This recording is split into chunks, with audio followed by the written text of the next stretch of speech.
I pledge allegiance to Kenwood, ICOM, and Yesu. No other radios will ever come before them. Just kidding.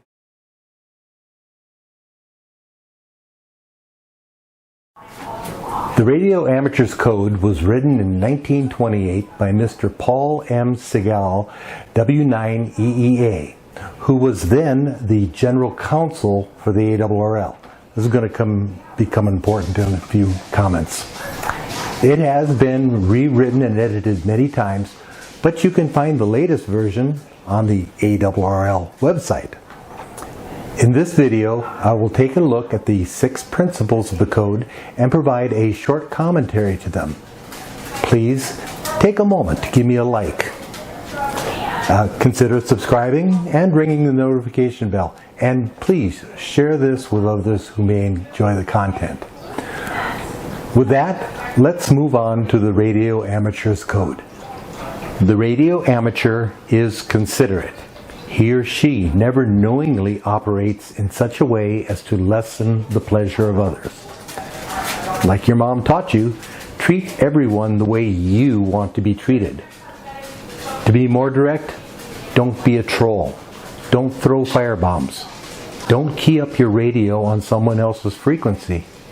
And remember, everything that you say can be heard by anyone, even non-hams, with a scanner. The radio amateur is loyal. He or she offers loyalty, encouragement, and support to other amateurs, local clubs, the IARU Radio Society in his or her country, through which the amateur radio in his or her country is represented nationally and internationally. Now first, I don't give oaths of loyalty to any group, nor oaths of fealty to any person. Considering that the original version of this code was written by the General Counsel to the ARRL, and that this version is posted on the organization's website, it seems a bit self-serving to ask for our loyalty. That said, the the American Radio Relay League does good work for ham radio operators. It provides tremendous benefits to the members and ham radio operators in general, regardless of membership. I've posted their website in the video description, and if you're not a member, I encourage you to look them up and see what they offer. Beyond the league, I do believe that we need to be faithful to each other, support and encourage each other, and be there to help each other out when needed. The radio amateur is progressive. He or she keeps his or her station up to date. It is well built and efficient. His or her operating practice is above reproach. This particular part of the code was not talking about having the latest and greatest rig or being the first kid on the block with something new. What it is talking about, in my humble opinion, is making sure that your station is operating at the best level it can and that you are operating at the best level you can. The radio amateur is friendly. He or she operates slowly and patiently when requested. They offer friendly advice and counsel to beginners, kind assistance, cooperation, and consideration for the interests of others. These are the marks of the amateur spirit.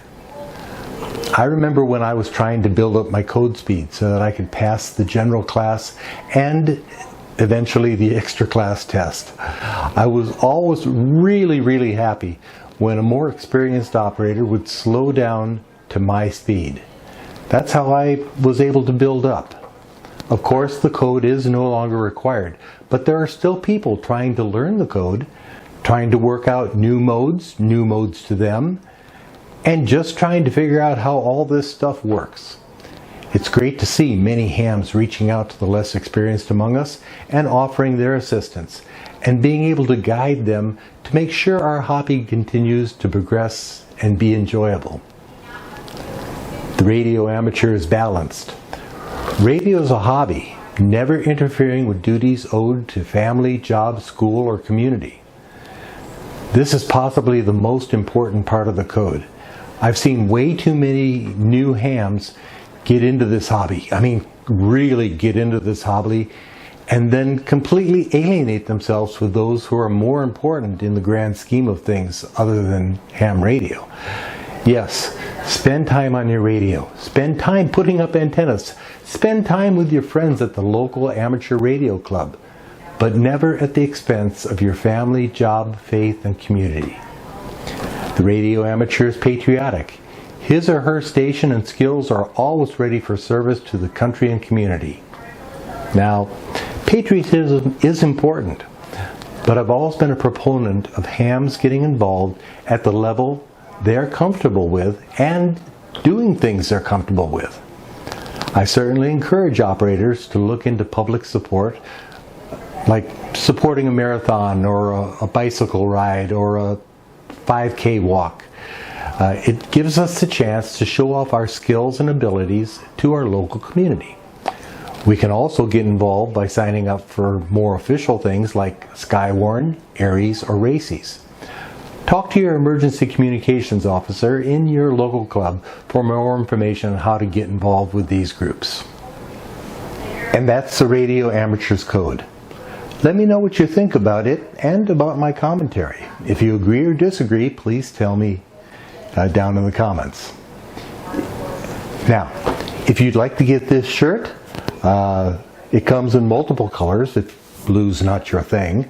I found a bunch of them on Amazon and I'm going to be showing them, but I did put the link down below in the video description where you can buy this shirt as well and give you some more information about it and what's happening there. If you've enjoyed this content, please give me a like by clicking on the thumbs up icon. And if you would like to know when I release more videos, please subscribe and ring the notification bell. 7-3 for now. I'm Tom, ND3N, and I'm out.